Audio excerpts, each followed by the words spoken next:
Welcome to A Canadian Investing in the U.S., a podcast and YouTube channel focused on Canadians buying real estate, with host Glenn Sutherland. I just wanted to give a quick disclaimer before we started this episode this week. My microphone was turned off when I was recording the interview with Massey, but it did pick up audio, but it was from my laptop microphone, which is not the best quality. What I've done while editing the podcast is I've cut out myself almost entirely from the show, but I think it actually flows pretty good still. Without further ado, enjoy the show. Welcome to another episode of A Canadian Investing in the U.S. This is your host, Glenn Sutherland. Our special guest this week is Massey. For those who aren't familiar with Massey, he runs the Cash Flow Diary podcast. He started with nothing. Now he's training students on his methods. He's training them in the short-term hospitality business. He has 21 units that are producing nearly $1 billion. In 2011, he started the Cash Flow Diary podcast, and he works about 3.5 hours a day. Well, we've improved. We're down to 90 minutes a day and 27 units now, but yeah. That's awesome. I personally am a long-term rental guy. I'd like to get into the short-term rental game. I know that there's a different mentality from doing the long-term to the short-term. What kind of battles am I up against, against myself? Well, there's a number of significant differences between the two, and let's be clear. I've done the traditional landlord thing, and I just think this is better. So that's why we're switching, because I think this is better. Doesn't mean we still don't like apartment buildings and buy those, or cell phone towers and commercial real estate. All that stuff is still great. This is just better. And it's better for a number of reasons, in my opinion. One, I know as you're sitting there holding a property long term, you have this question in the back of your head. Do I take cash flow, or do I improve the property? Do I have deferred maintenance? How do I handle that? Well, one of the major things that I like about short-term rentals is that it gets rid of that question mark, because now you have the ability to generate significantly more revenue than you normally would without increasing your expenses proportionately. So really simply said, if you've got a property that's written for $1,500, double that number to say $3,000, but you're only going to increase your expenses around 10%, to be honest. Really? And then you get to keep the rest. So that gives you money to improve your property and, have cash flow. So yeah. Mm-hmm. Would it be more of a job? Yeah, I'm absolutely anti getting property management for short-term rentals. I've not found the organization or company that's able to make the revenue and occupancy rates be what I've learned to make them. I mean, every one of our students has been able to totally crush their occupancy and revenue way higher than any particular management company. The key there is making sure that you still do it in a scalable fashion so that you have the ability to keep your time freedom. That's what you're talking about. And I totally understand. You're like, dude, I'm trying to get out of the rat race. This sounds like I'm going back in. Yeah. Well, what has happened is, having had the privilege of, like I said earlier, owning, cell phone towers and apartment buildings, as large as 182 doors and single family houses and mortgages and doing all the things that I've done, I got the privilege of understanding systems. And then when I was introduced to the idea of these short-term rentals, I just brought that systems mindset to the concept of short-term rentals so that, right now our system can easily, on 90 minutes a day, one person can run up to about 30 different locations with literally no sweat. And what's cool about that is that you still get to preserve that very time freedom that you're talking about. Now, if you want to continue to take it further, as some of our students have, you don't even have to contribute that 90 minutes a day, by just hiring individuals. So it's about systems. Yes, it's more work. Yes, it's a business. But here's the crux right here, Glenn, if you want to know.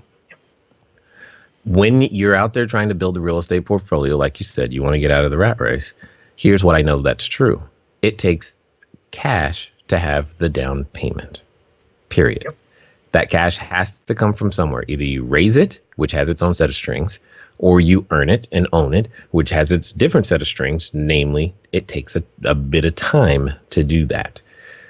What I saw and see about short-term rentals for most people, especially those who want to build a real estate portfolio, is if you had it, say $100,000. If you take that $100,000, you buy 1, 2, maybe 3 properties, depending on where you are, with loans, etc. That's great. But now you've got 3 properties. How long is it going to take before you have that $100,000 again? I don't know. Yeah. Here's what I've seen. Take that same $100,000 and you go open 6, 7, 8 short-term rental locations. I know that in 8 to 10 months, you're going to have your $100,000 back and you can do it all over again. That's what I know.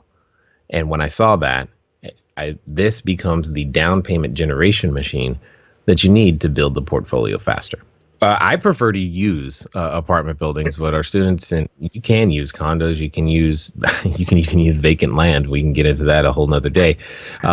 You can use all kinds of things to provide an experience, but yeah, that's what I'm saying. You don't necessarily, and here's probably the biggest key. You don't have to own the property in order to make it into a short-term rental. When I figured that out, I was like, oh, well, then I can expand faster, get higher returns on the ROI. All I have to do is just make sure that the system is solid so that it doesn't take over my life. Because if you don't have a solid system, and those of you who are practicing short-term rentals going, there's no way you can do it on 90 minutes a day. Yeah.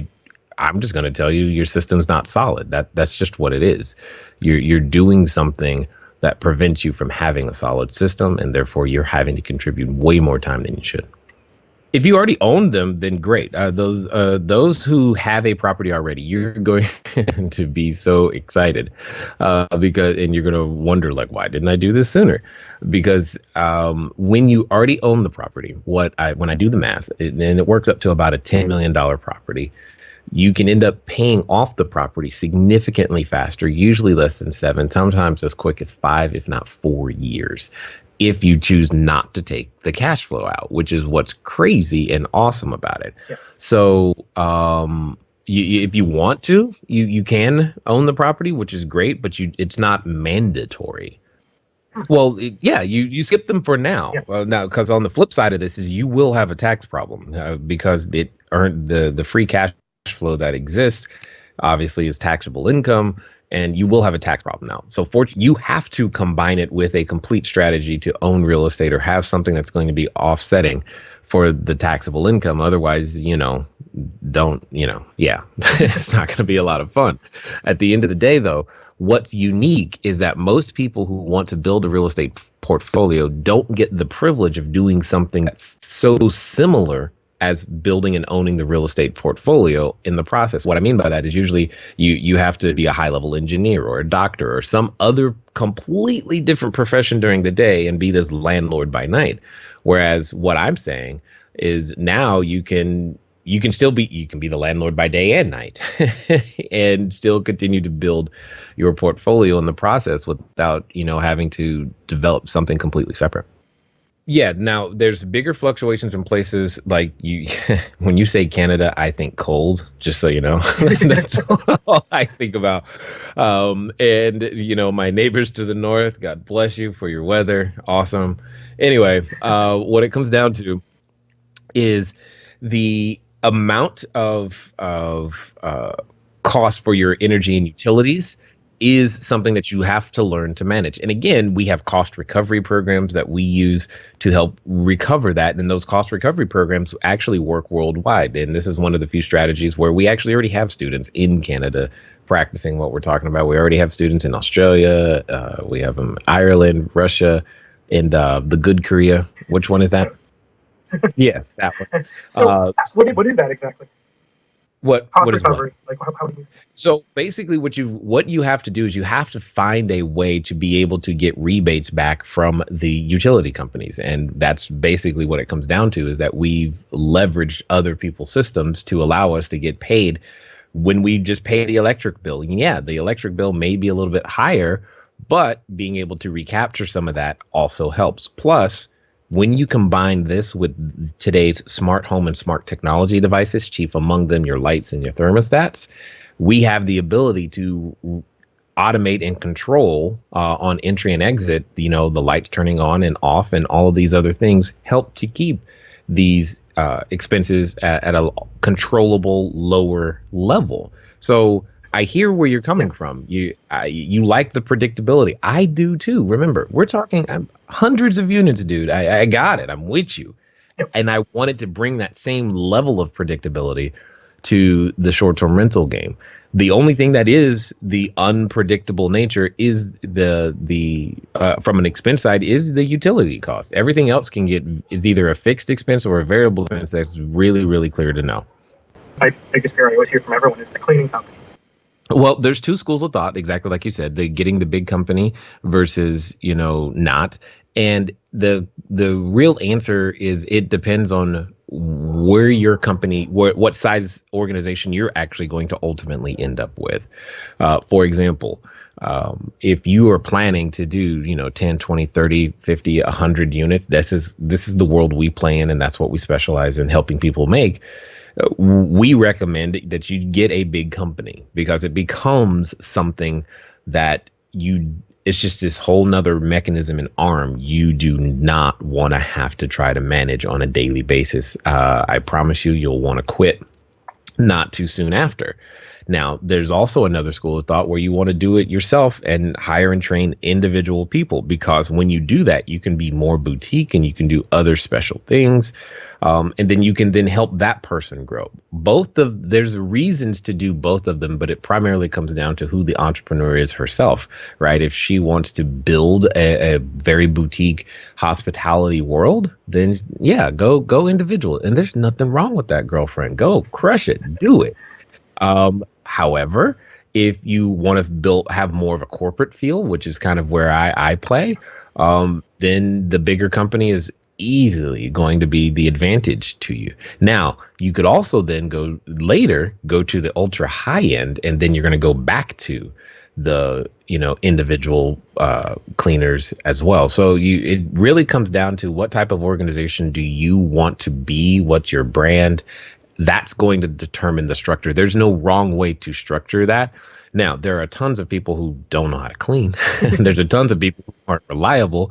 And that's the hard part. The hard part is finding the reliable teams that show up, in and out all the time. And that people actually understand, look, if you stick with me, I can help you earn a significant amount of money, because that's one of the things that we've seen. We've helped a number of entrepreneurs grow their business significantly over the short time that they've worked with us, and even expand.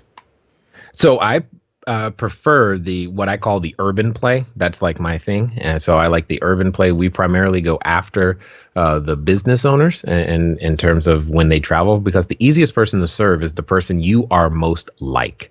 And for me, when I'm traveling, I'm the business owner traveling by himself. And then when I travel with my family, it's a family traveling with small kids. And I know exactly how to do that. And then we discovered our really profitable customer is those traveling for medical reasons. There's lots of hospitals and high-level clinics in our area. So what happens is that people travel from out of the area to see a particular doctor, and that person rarely, if ever, travels by themselves, and they stay, and it's usually multiple visits if it's outpatient, or it's at least a week or two if it's inpatient. And everybody either coming to visit them in the hospital or the people traveling with them needs a place to stay. And somebody in that group always is still working or telecommuting in some way, shape, or form. So they need fast, reliable internet, which again, these are all things that hotels have not been able to provide in quite a long time. So it's an experience that makes it easier and ultimately cheaper. And that's the thing that people miss about short-term rentals. It's not about the daily rate. My daily rate could be the exact same as the hotel next door, but here's the difference. I save you money because you have a kitchen, period. And you don't realize how much more money you spend, because when you go to a hotel, you're also making the decision, I'm eating out every day. I don't want internal stairs inside the property, and I do slant towards first floor. However, I don't go any further than that for handicap accessible. That's a whole nother target and a whole nother group. If you want, if somebody wanted to really, really distinguish their brand, that's exactly who I would go after. Them and people traveling with pets. Oh my goodness. There's so much opportunity into those two verticals alone. I mean, this particular industry of short-term rentals, I've identified 45 different customer types, and there's so much money in all of them. It doesn't really matter who you really want to serve. I know people serving just the dance and artist community. I heard just the other day someone talking about I'm going to go after just the people who have for meditation and meditation retreats. And I'm like, I don't know anything about that. I'm not that customer, but if you know that person, if you understand that avatar and you know how to attract them and serve them, go crush it, because you can. And that's one of the best things about this is people ask me all the time, especially real estate people, which property is the best? Well, there is none. Which property does your customer want? Think about it. Some people want the experience of going in the Everglades in the swamp and seeing an alligator. So therefore a treehouse might be completely fine, in that situation. I'm not going, but somebody's going. And that's because it's about the experience, not the piece of real estate. So at the end of the day, what Cashflow Diary does is we document what we do, period. I go out there, find a business model or 2 or 12 and do them, then document the successful parts and help people try to avoid the less than successful parts. And that's it in and of itself. So it's a collection of all those best practices that we have garnered and over the times of being in business, having, raised tens and tens of millions of dollars, having owned all the property, having done what we do. This is we condense this into, digestible information so that people can go out there and make it happen. More importantly than that, what it comes down to is the strategy of short-term rentals is by far one of the best strategies I've seen for taking someone from their current W-2 job over to something else, meaning entrepreneurial. Because it gives you just enough wins, easy to have wins along the way to keep you engaged, and you get to see how quickly you actually begin to earn money. I mean, many of our students have experienced 24 hours, literally 24 hours from making their property available online. They have reservations and money coming in. It sounds funny. It sounds like it's some fake commercial, but I've watched it happen so many hundreds and hundreds of times now in so many different places. I'm just like, this is just the state of the marketplace. And that's really what it is there's an opportunity out there for would-be entrepreneurs or existing entrepreneurs. And most people just aren't paying enough attention to figure out how to do it. Or if they are doing it, they're doing it onesie, twosie. And I'm just like, the opportunity is so much bigger than just onesie, twosie. So let's go out there, professionalize the industry. Let's put some standards in place. Let's give you the best practices. Let's make sure you have the scripts that you need to know how to present yourself properly to banks and landlords and investors. And how you have your standard operating procedures to go out there and operate safely, securely, with proper screening. This is what we do, and we've just documented it to make it available for everybody else. Again, as you mentioned, we have the podcast. It's cashflowdiarypodcast.com. Very easy to get to. And if you want information about the actual short-term rentals, we break it up into what we call our blueprint, which is just the basics. And then we have the mastermind. But you can get started over at cashflowdiary.com/blueprint. Thanks so much for your time. Thanks for having me, man.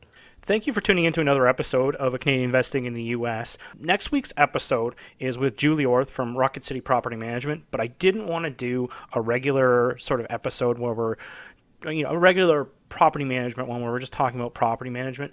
What I wanted to do was deep dive with Julie about how your property manager can manage renovation for you. So I'm super excited for this interview. Tune in next week, and you can listen to it as well. Thanks, guys. See you next week.